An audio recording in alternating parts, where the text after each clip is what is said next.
స్నేహమంటే నవ్వుల్లోనే ఉంటదా, బాధలోనూ ఉంటేనే దోస్తులురా. మాది కాదు బాధనుకుంటే స్నేహం ఉండదురా.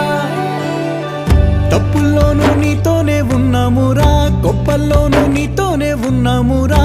చెప్పలేని బాధే ఉన్నా చెయ్యే బదలమురా.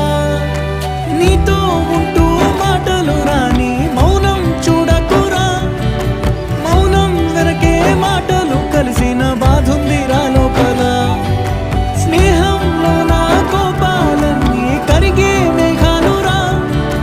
స్నేహం అంటే ఎప్పుడూ ఉండే ఆకాశమే కదరా.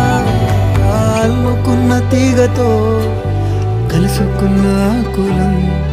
స్నేహమన్న మాటలో ముచ్చటైన ముకురం.